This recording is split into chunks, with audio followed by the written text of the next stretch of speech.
di frekuensi 11.95 kHz.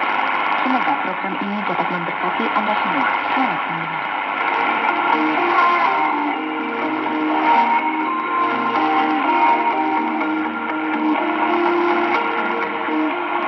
Selamat datang saudaraku ke program Jalan yang Benar.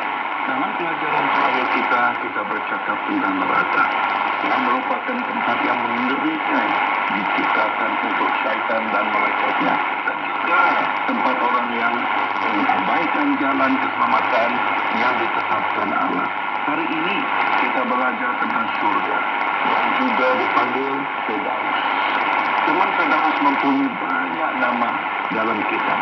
Dia dipanggil surga, takhta Allah, kehadiran Allah, rumah Allah, kediaman suci Allah, kota suci, kota Allah yang hidup, Yerusalem surgawi, rumah bagi malaikat dan anak domba, kehadiran Tuhan Yesus dan kemuliaannya yang besar, dan rumah umum Allah yang namanya tertulis di surga. Tuhan Yesus memanggil Firdaus sebagai rumah Bapakku, karena disitulah dia sebelum dia dilahirkan ke dunia. Pendek kata, Firdaus adalah tempat kediaman Allah di mana Allah bersemayam dalam kemuliaannya. Ia adalah tempat di mana anak yang maha tinggi yaitu Yesus duduk di atas tahtanya di sebelah kanan yang maha kuasa, menunggu sehingga dia kembali ke bumi untuk menghakimi dan memperbaharuinya. Firdaus juga merupakan tempat di mana ribu-ribu malaikat mengelilingi takhta bersama-sama dengan sejumlah besar orang yang telah ditebus oleh Allah untuk dirinya melalui darah anak domba, yaitu Tuhan Yesus Kristus. Pada akhir kitab Injil, dalam 2 bab terakhir dari buku Wahyu, Allah memberikan Yohanes, para rasul, penglihatan untuk menunjukkan kepadanya kota Firdaus. Wahyu ke-1, Dia membawaku ke dalam roh ke sebuah gunung yang besar dan tinggi, lalu menunjukkan kepadaku kota yang agung, Yerusalem yang suci, diturunkan Allah dari surga, dipenuhi kemuliaan Allah. Cahayanya seperti batu yang amat berharga, batu yaspis, jenis seperti abu. Tembok kota itu besar dan tinggi dan berpintu 12. Maka pada 12 pintu itu ada 12 malaikat. Di pintu itu tersurat nama 12 suku Israel. Di timur ada 3 pintu, di utara 3 pintu, di selatan 3 pintu, dan di barat 3 pintu.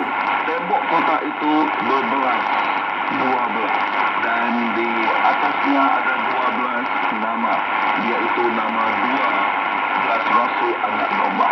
Malaikat yang bertutur denganku itu memegang batang mengukur emas untuk mengukur kota itu termasuk pintu dan temboknya.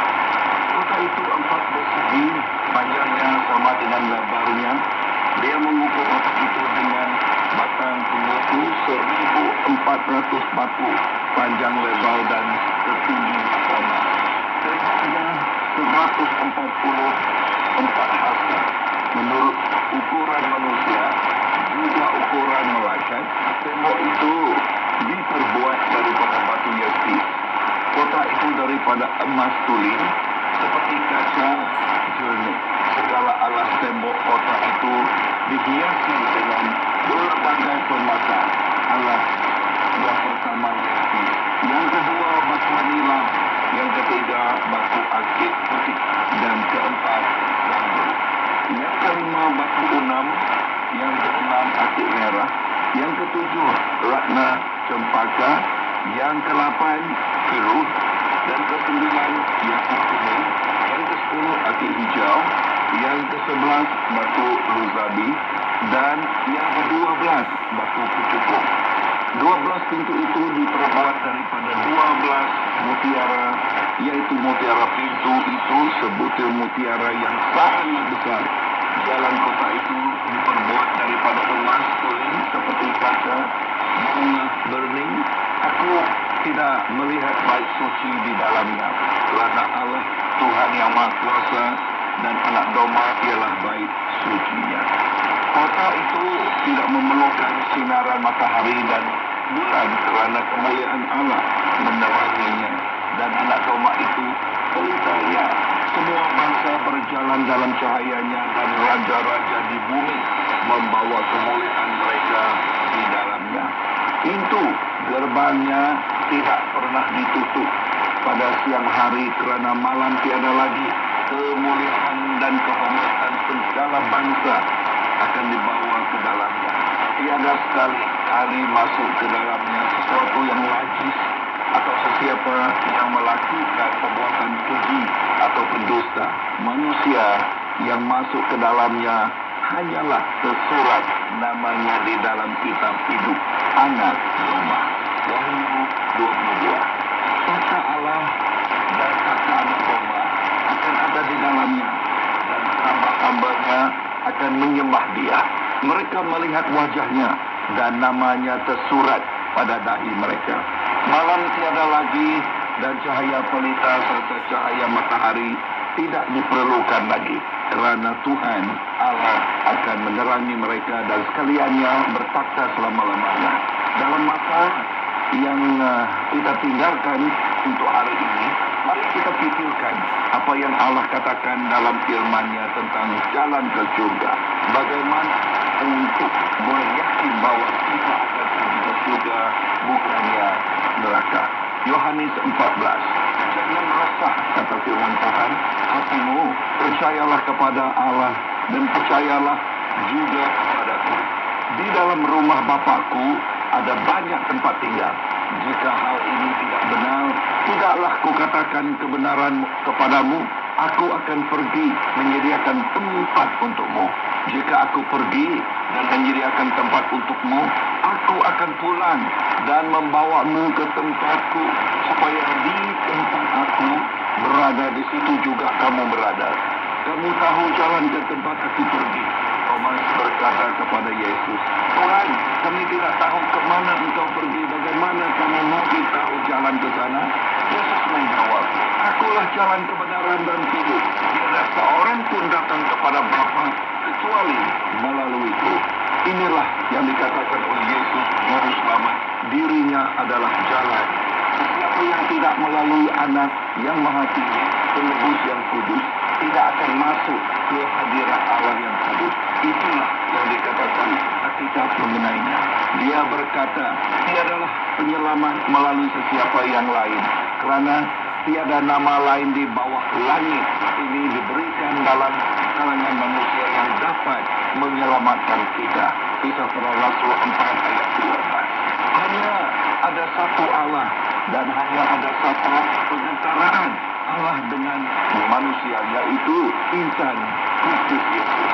Dia telah menyerahkan dirinya untuk menebus dosa seluruh umat manusia, dan hal ini akan dipersaksikan pada masanya. 1 Timotius 2 ayat ke-5 dan yang ke-6. Perantaran, yaitu Yesus Kristus yang datang daripada Allah, adalah jalan keselamatan yang membawa kita kepada tangan Firdaus untuk memimpin orang berdosa kepada Allah. Kristus dilahirkan ke dunia, menjalani kehidupan yang kudus di bumi, menumpahkan darahnya sebagai korban yang sempurna untuk dosa, dan kemudian bangkit dari kematian pada hari yang ketiga. Tiada seorang pun yang boleh datang kepada Allah melainkan melaluinya. Apakah Anda percaya? Adakah Anda melihat bagaimana Yesus Juru Selamat adalah satu-satunya cara yang membawa orang berdosa ke hadirat Allah? Saudaraku, inilah jalan bagi mereka yang ingin memasuki surga, yaitu istana Raja segala Raja. Allah yang menjadi penguasa alam ini tinggi lagi suci. Kita tidak boleh begitu saja masuk ke dalam hadiratnya yang agung dalam apa jua cara. Usaha kita sendiri tidak akan memberi kita akses kepada kediamannya. Yesaya 64 ayat 6. Kami semua seperti orang bernajis, dan segala kebenaran kami kami seperti kain yang tercemar. Firdaus adalah tempat yang kudus. Dan tiada yang najis atau siapa yang melakukan kekejian atau dosa akan masuk ke dalamnya. Wahyu 21 ayat 7. Tiada siapa boleh mengambil kita. Orang suci itu ialah